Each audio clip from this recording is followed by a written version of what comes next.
Hello दोस्तों, the ultimate channel में आप सभी को अभिषेक सरकार का नमस्कार। तो हमारे साथ आज दो बहुत ही स्पेशल गेस्ट हैं। आज डॉग टॉक्स के एपिसोड में बहुत ही दो स्पेशल गेस्ट हैं। एक है अमित परमार जी और उनकी साथी मयूरी जी। मैं आपको बता दूं कि इनके पास 25 डॉग्स हैं। आपने बिल्कुल सही सुना, 25 डॉग्स। मैं तो हैरान हूँ, जब पहली बार मैं सुना था 25 डॉग्स तो मेरा पहला क्वेश्चन यही था कि कैसे संभालते हैं। तो यही सवाल आपके भी ये सवाल होंगे कि कैसे 25 डॉग्स कैसे संभाल सकते हैं। तो यही पूछूंगा कि कैसे संभालते हैं 25 डॉग्स और कैसे इनकी डॉग जर्नी स्टार्ट हुई। आइए बात करते हैं सबसे पहले अमित परमार जी से। हाय अमित जी। हाय। सबसे पहले तो कैसे हैं आप? All good, all fine. क्योंकि 25 डॉग संभालने के बाद ये क्वेश्चन पूछना ही 25 होता से है। तो ज़्यादा है। 25 तो हमारे खुद के हैं, खुद के हैं। कलेक्टिवली हम लोग दोनों ने मिलकर 25 को अडॉप्ट किए। ठीक है। और बाकी जो ट्रेनिंग के लिए, रिहैब के लिए आते हाँ हैं जी। और कुछ डॉग बोर्डिंग के लिए आते हाँ हैं, जी। कुछ स्विमिंग सीखने, पूल में स्विमिंग सीखने के लिए आते हाँ हैं। जी। तो सब मिला के एक ऑन एन एवरेज 40 का काउंट होता है। 40 का काउंट होता है। 25 तो हमारा वो जो बोलते हैं ना घर का ही है। बाकी के 15, 16, 18 जो भी आए हैं। तो दिवाली पे we had reach till the count of 50।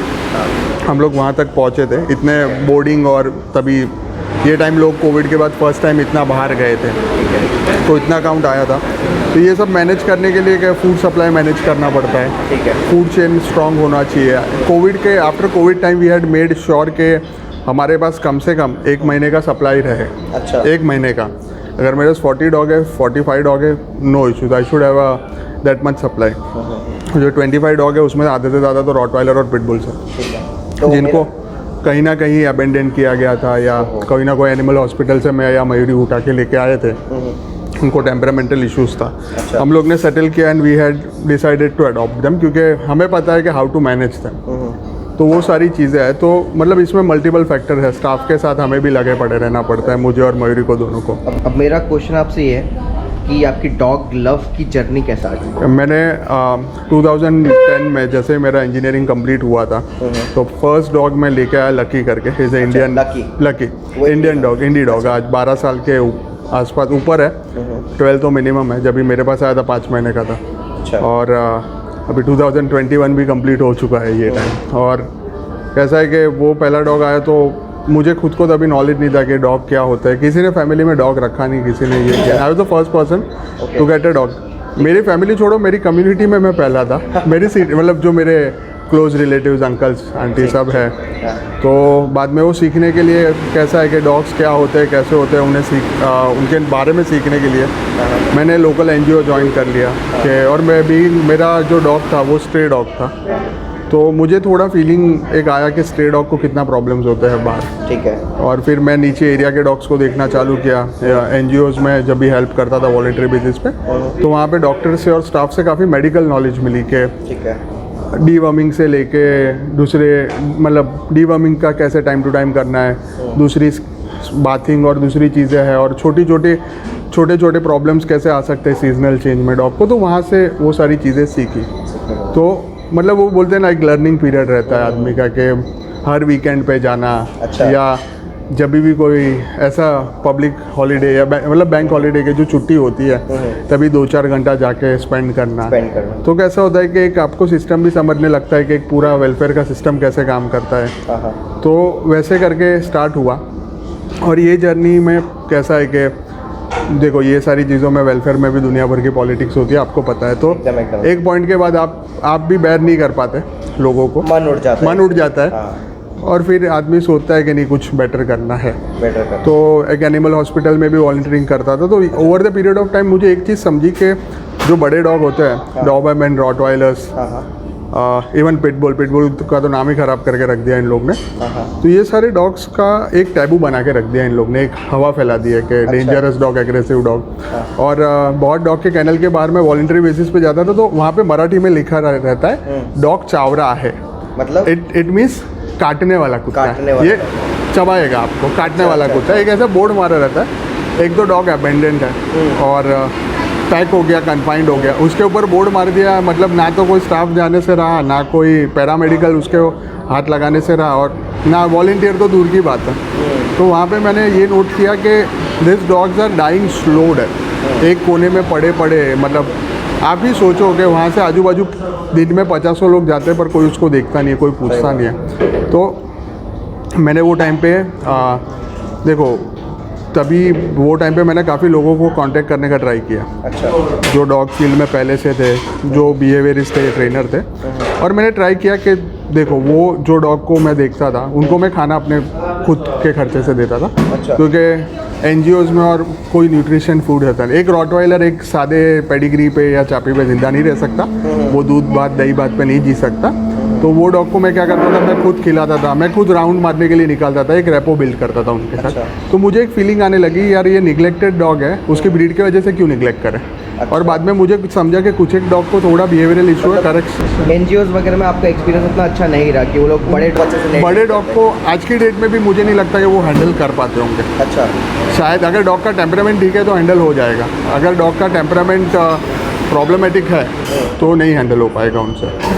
तो यहाँ पे मुझे लगा कि एक वैक्यूम है। तो मैंने जब भी दूसरे बिहेवियरिस्ट या जो भी ट्रेनर जहाँ पे मैं जब भी जानता था वो टाइम पे मैंने कॉल किया और I try to convince them कि देखो मैं अपनी तरफ से तो एफर्ट डाल रहा हूँ, कैन यू डू समथिंग। तो मुझे एक ही बॉम्ब चार्ज इतना तो आई एम लाइक मैंने सोच लिया यार क्या होगा, ज़्यादा से ज़्यादा काटेगा ना। अच्छा। खाना तो मैं खिलाता हूँ, घुमाता तो मैं हूँ, प्यार तो मैं करता हूँ, नहीं सुना तो काटेगा ज़्यादा से ज़्यादा काटेगा। दैट वाज द पॉइंट के भाई फियर छोड़ दो।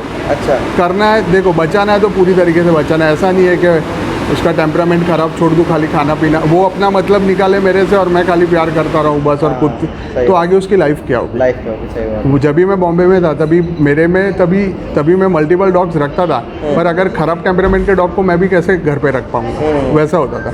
तो वो पूरे सिनेरियो में एक ही चीज़ थी कि डॉग को हेल्थ पे भी आप लेके आओ और उसका टेम्परामेंट भी सही कर दो। अच्छा। और वो करो तो उसका एडॉप्शन हो पाएगा। तो एक पूरा प्रोसेस हो गया था और उसमें मैंने I started to read books, I started to watch videos YouTube पे, और वहाँ पे से सीखा। और बहुत बार ऐसा लगा कि वो चीज़ काम कर भी रही है, और बहुत बार कोई रॉटवाइलर इतने ढीठ होते हैं, इतने रिजिड होते हैं कि ये नहीं करती का मतलब इमीडिएटली नहीं होता, 2-4-5 दिन लेते हैं, फिर वो धीरे धीरे पाथ पे आते हैं। तो ये ऑन फील्ड प्रोसेस है क्योंकि, और मैंने over the period of time ये चीज़ सीखा है कि बहुत सारे जो ट्रेनिंग सेगमेंट में है, रिहैब सेगमेंट में है, रॉटवाइलर सुन के ही ना बोल देते हैं। अगर पता चला कि 2 साल, 2.5 साल, 3 साल का रॉटवाइलर है। इतने सारे रॉटवाइलर ही क्यों आते हैं? अभी कैसे हो गया है कि एक थप्पा लग गया, एक प्रिंट हो गई है। लोगों ने मुझे वेलफेयर सेगमेंट में रॉटवाइलर के साथ ही घूमते देखा है। अच्छा। मल्टीपल रॉटवाइलर के साथ लोगों ने, लग गया कि रॉटवाइलर है तो उनका अमित परमार। हाँ, ऐसा नहीं है, मैंने रॉटवाइलर्स के साथ काम किया है, डॉबरमैन, जर्मन शेफर्ड्स के साथ किया है। रिसेंट में मेरे पास बेल्जियम मैलिनोवा है, लियोनार्ड इज़ वर्किंग लाइन का है पूरा डॉग। सो इनिशियली जब भी मैं उसको बॉम्बे से लाया था, मजल करके बॉम्बे से यहाँ तक की जर्नी की थी। 4 दिन वो रूम से बाहर नहीं आया था, खाली बाहर मतलब खाली वो दरवाजे से बाहर आकर सुसु करके अंदर घुस जाता था। अच्छा। और मैं ज़्यादा उसको पुल पुश नहीं कर सकता, अगर करे तो सीधा उसने मेरे नेक पे 3 बार अटैक कर चुका है। और आज की मैं फ़ोटो वीडियो आपको दूंगा। तो आपके नेक पे जब अटैक हुआ तब आपको ऐसा नहीं लगा कि यार अभी तो ये जानलेवा अटैक हो गया? नहीं, वो आई वॉज लकी इनफ कि मैं अलर्ट था और पीछे से मेरा बंदा भी था। तो तभी वो लॉन्ग लीश पे था। अच्छा। और मेरे बंदे ने भी उसको खींच लिया। अच्छा। और एक बार कैसे हुआ कि मैंने उसको मजल डाला ही था, एक मजल was the safety valve between us, मजल जस्ट डाला ही था और मजल का खाली क्लिप मैंने लगाया था और उसको समझा के ये मजल करके मेरे को बाहर लेगा। और तभी उसने मजल के साथ हैवी प्लास्टिक मजल, हैवी मजल होता है वो, काफ़ी थिक प्लास्टिक मजल के साथ उसने मेरे फेस पे यहाँ पे ये पूरा लाल हो गया था, और नेक पे 2 बार और चेस्ट पे 3 बार मजल के साथ। और वो टाइम पे मैं रूम 10x10 की रूम में, वो और मैं, रिएक्शन क्या था? कुछ नहीं, मैं जैसे दोपहर काम था, उसने मेरे को पूरा गिरा ही दिया था। कैसे रह सकता काम है? नहीं, अगर मैं पैनिक होऊंगा तो वो ज़्यादा करेगा।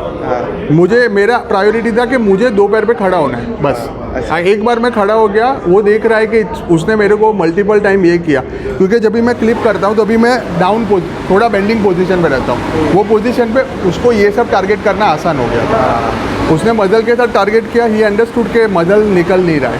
अच्छा। Even I was lucky enough, God grace, भगवान की दया, कि वो मजल निकला नहीं उससे। उसने भले इतना हिट किया, 2 पैर पे खड़ा हो गया, उसको समझ गया कि इतनी बड़ी बात में भी ये बैक नहीं हो रहा है। फिर वही लिस्ट से लेके उसको बांध दिया। नो देखो ये काम करने के लिए कैसे देखो ना, मैं फिर से खड़ा होना, फिर से खड़ा होकर उसको लेके बाहर जाना, उसके अटैक से मैं डरा नहीं, उसके सामने खड़ा हुआ, तूने भले अटैक किया, मैं तेरे पे काउंटर अटैक नहीं करने वाला, खुद नहीं, तूने अटैक किया, वो हीट ऑफ द मोमेंट में हो गया, बात खत्म, मैं तेरे को लेके बाहर जा रहा। ऐसे करते करते फिर कैसे किया उसे, मैंने उसे पहले मैं उसको ऐसे, उसकी बॉल के लिए ड्राइव बहुत अच्छी है, तो मैंने लॉन्ग लीश पे मैं उसे रखता था और उसको बॉल खेलने देता था। एक बॉल दिया, 2 बॉल दिया, मल्टीपल बॉल के साथ वो एक बॉल खेल के च्यू करे, दूसरा करे, तीसरा, चौथा, तो उसको ये समझा कि यार ये बंदा तो इंटरेस्टिंग है, मुझे खेलने के लिए ले रहा है, मुझे कुछ ऐसी चीज़ें दे रहा है कि मतलब डेविएशन फ्रॉम द पास्ट, जो उसे पहले की लाइफ थी उससे अभी बाहर आना है, और यहाँ पे उसको कुछ इंटरेस्टिंग खाना पीना तो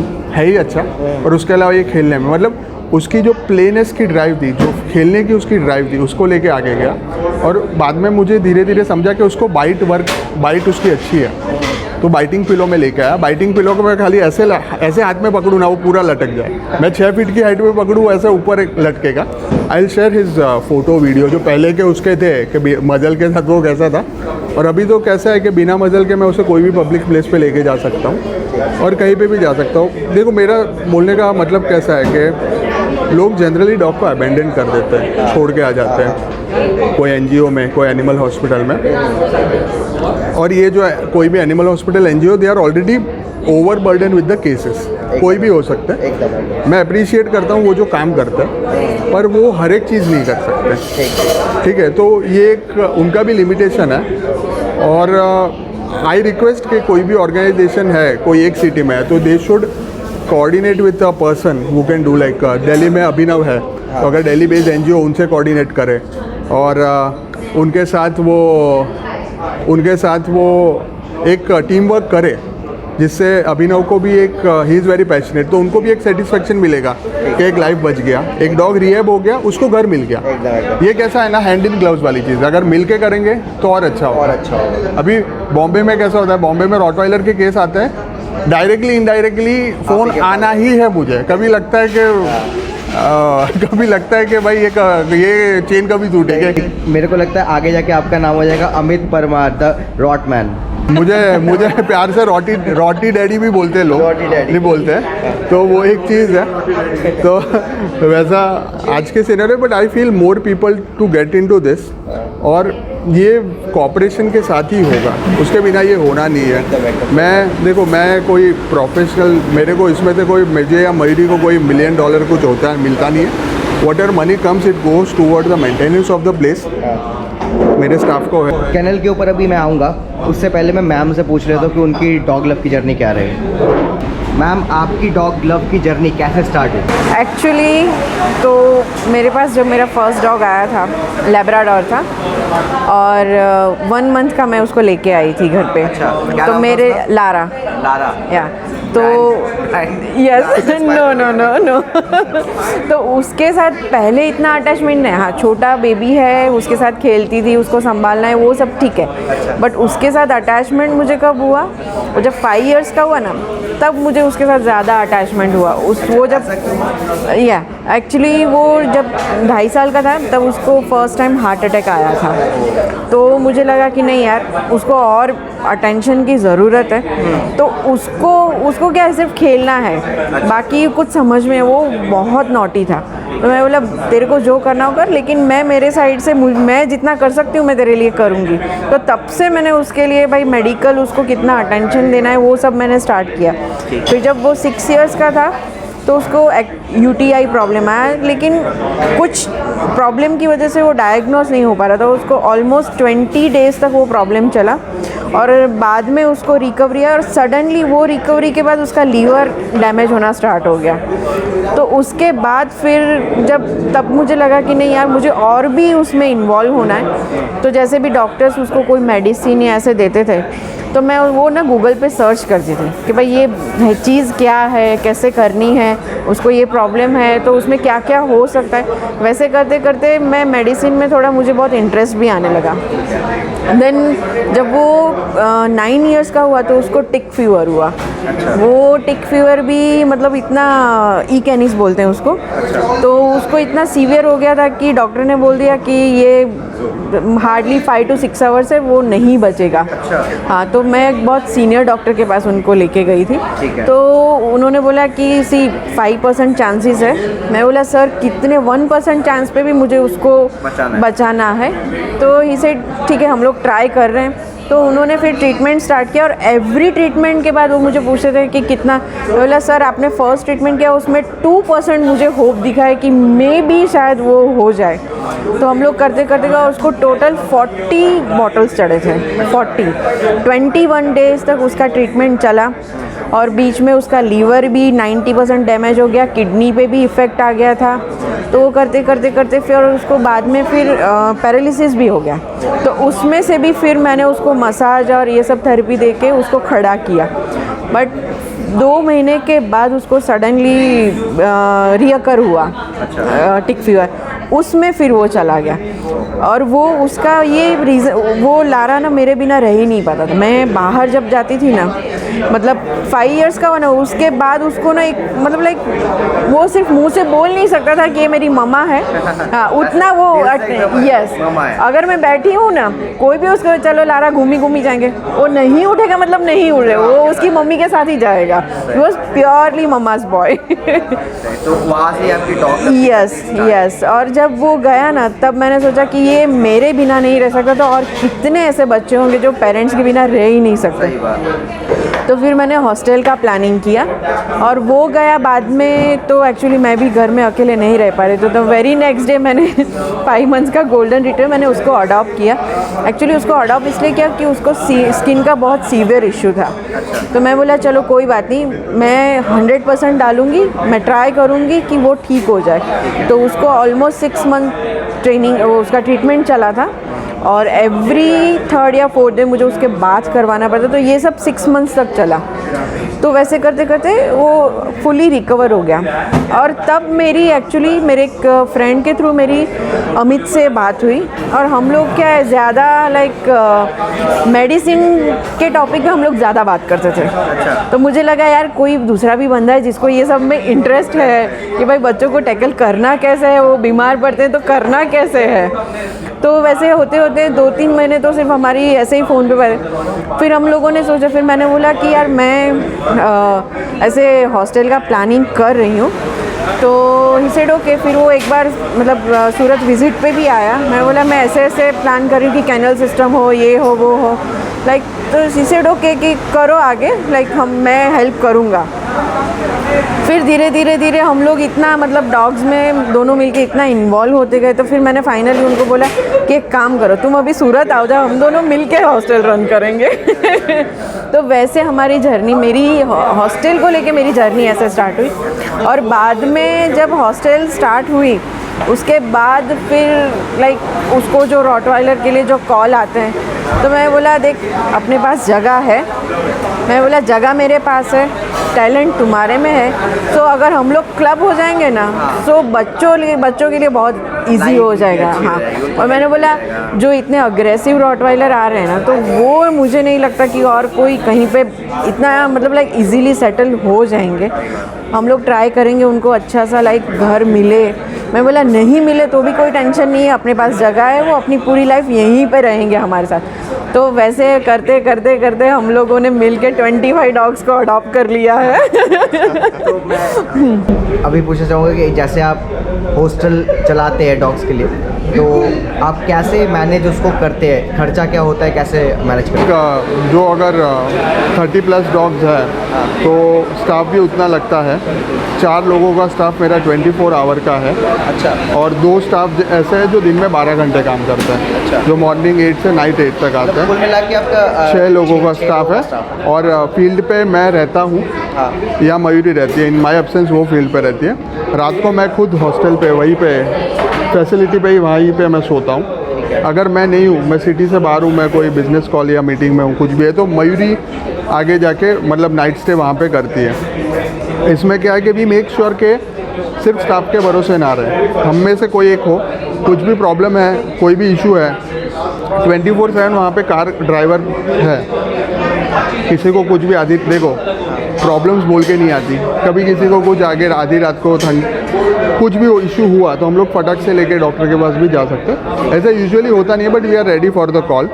स्टाफ के अलावा कैसा होता है कि जो अदर एक्सपेंसेस में मटन रहता है, डॉग फूड रहता है, तो एट अ टाइम हम लोग 100 kg से ज़्यादा डॉग फूड स्टोर करते हैं। मतलब आपको एक डॉग के ऊपर कितना फूड आपको खर्चा करना पड़ता है? देखो एक एवरेज निकले तो एक डॉग के ऊपर 6 से 7 हज़ार का ऑन एन एवरेज खर्चा आता है। मटन है, मटन राइस देते हैं, डॉग फूड देते हैं, वैसा है। मेरे खुद के रॉटवाइलर अलग डाइट पे है। वो रॉ डाइट, वो रॉ भी खाते हैं पूरा। और जो मेरे जो क्लाइंट के डॉग्स हैं उनका एक रूटीन रहता है, या तो वो चिकन राइस खाते हैं या तो मटन राइस खाते हैं। कुछ एक डॉग यूज टू है डॉग फूड, तो मुझे उनकी रिक्वायरमेंट के हिसाब से सेट करना पड़ता है। ऑन एन एवरेज हम लोग ने कोविड के बाद एक प्रोटोकॉल ही बना दिया है कि 100 kg डॉग फूड हम लोग स्टोरेज में मिनिमम रखते हैं, और 200 kg प्लस मीट हम लोग स्टोरेज डीप फ्रीज हम लोग ने आफ्टर कोविड फर्स्ट में भी हम लोग ने डीप फ्रीज ले लिया कि सबसे we should at least have a food for 20 to 30 days. एक मेरा टारगेट 30 का होता है, पर कहीं ना कहीं 20 डे का तो सप्लाई होना चाहिए। और ये उसके अलावा इलेक्ट्रिसिटी जो पाँच AC मेरे रन होते हैं, लाइट फैंस ये वो, तो वो सारा इलेक्ट्रिसिटी कॉस्ट भी लाइक 65 to 70,000 के आसपास मंथली आ जाता है हमारा। उसको काउंटर करने के लिए, उसको कम करने के लिए जो मयूरी के डैड है, is very big hearted person, Vasudev Gopalani sir. तो he is the biggest lawyer in Surat. वो भी डॉग से प्यार करते हैं पर थोड़ा डिस्टेंस है। वो आपके और मेरे जैसे नहीं कि एकदम हक कर लेंगे। तो वो भी काफ़ी अप्रिशिएट करते हैं उनकी डॉटर का काम, मेरा काम, जो हमारा प्यार है डॉग के लिए। सो ही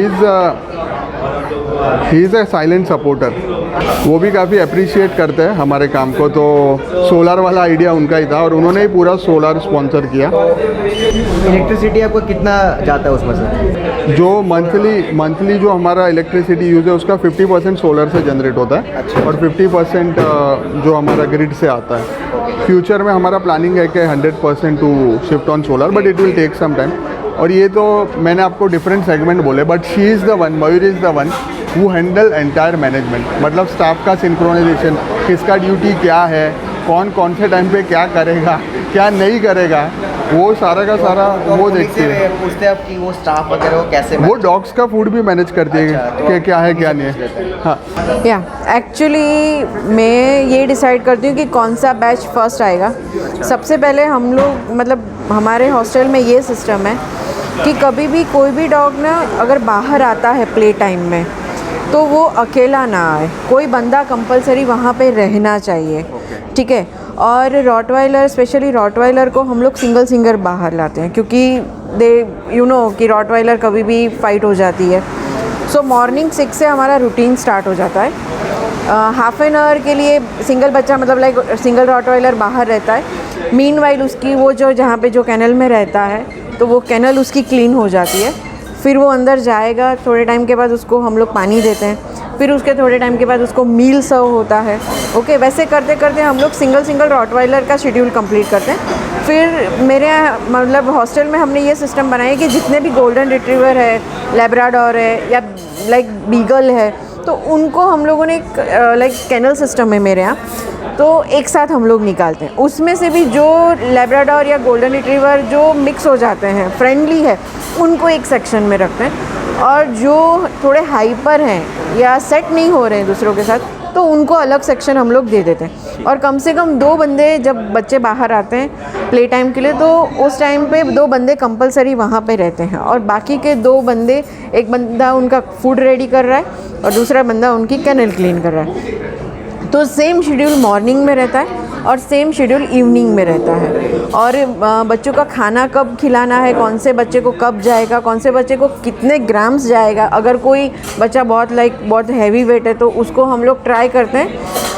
ये क्या है, बना होता है। हाँ, मतलब उसको एक पर्टिकुलर मतलब इतने ग्राम उसको देना है। अगर सपोज़ कोई बच्चा 10 डेज़ के लिए बोर्डिंग में आता है तो ओनर बोले कि हम लोग उनको बोलते हैं कि मैम रहेगा इतने दिन, तो मैं ट्राई करती हूँ कि उसका वेट थोड़ा मैं कम करूँ।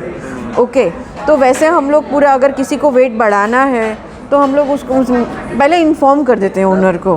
हाँ, के हिसाब से भी आप कस्टमाइज डाइट प्लान? डेफिनेटली वो मैं उनको पहले बोलती हूँ कि आप मुझे उसका शेड्यूल भेजिए, तो उसके शेड्यूल के हिसाब से मैं उसको प्लान करती हूँ कि भाई इतने बजे ये खाएगा, इतने बजे ये खाएगा। और बाद में एक सिस्टम सर हम लोग बहुत ठीक है बच्चे अडॉप्ट किए हैं, लेकिन मेरे पास ऐसे भी काफ़ी सारे बच्चे हैं जिनको हमने परमानेंट बोर्डिंग है। अच्छा। जो जो लाइफ टाइम हमारे साथ ही रहेंगे, ओनर पे करेंगे, ठीक है। और बाकी उनका हम लोग कैसे करते हैं कि सबकी फ़ाइल मैं मेंटेन करती हूँ, कब उसका डीवर्मिंग है, वैक्सीनेशन कब है, वो सब उसका रूटीन मेरे पास रहता है। मैनेजमेंट पूरा आप करते हैं? यस। और अगर कब फूड कब आएगा, कहाँ से आएगा, वो सब मैं मैनेज कर लेती हूँ। हाँ, सब पूरी सप्लाई चेन मेरे पास है। तो आप लोग इतना खर्चा करते हो, रेवेन्यू कहाँ से आता है? एक्चुअली सर सच में बोलूँ, हम लोगों ने आई डोंट नो, मैंने कभी सोचा नहीं था इतना छोटा से मतलब इतना बड़ा हो जाएगा, बट ऊपर वाले की दया है कि मैं ये बोलती हूँ कि हर बच्चा अपना नसीब लेके आता है, ठीक है। कभी प्रॉब्लम आता है ना तो सोचते हैं भी अरे यार अभी कैसे मैनेज करेंगे, बट ऊपर वाला कुछ ना कुछ मैनेज कर देता है। हो जाता है? यस, बोर्डिंग से ट्रेनिंग से भी हो जाता है, बोर्डिंग से भी हो जाता है। आप लोग अपने जेब से भी डाल देते हैं और वो डालने में खुशी भी इतनी होती है। क्योंकि पता है जाएगा बच्चे के पास ही, उसकी लाइफ बेटर जाए, उसलिए हम लोग कुछ भी कर सकते हैं। प्रायोरिटी रहती है कि सेल्फ सस्टेन मैनर में ही रन हो। हमें कोई प्रॉफिट लेके नहीं जाना। हाँ, अगर कम पड़ा 10-15-20 हज़ार तो वो मैं और ये मिलके कैसे भी करते वो मैनेज कर। और लॉकडाउन में कैसा था कि फर्स्ट लॉकडाउन में काफ़ी प्रॉब्लम्स थी, बट इतना हमारा गॉड ग्रेस था कि we were actually surplus in terms of amount वहाँ पे था। पर हम लोग सबसे ज़्यादा प्रॉब्लम में आए मैन पावर, क्योंकि जो स्टाफ बाहर से आता था उन्होंने आना बंद कर दिया ऑब्वियसली, क्योंकि ट्रैवल रिस्ट्रिक्शन था। जो हमारा इन हाउस स्टाफ था और ये और मैं, और स्टाफ का शॉर्टेज था, मतलब हम लोग भी काम पे लग गए थे। आप बिलीव नहीं करोगे, मैं मटन काटने बैठता था, ये खाना मिक्स करती थी और दो बंदे डॉग के साथ। और कभी ना कभी ऐसा होता था कि कोई डॉग खाना नहीं खाए तो ये बैठ के लेके उसको खाना खिलाते थे।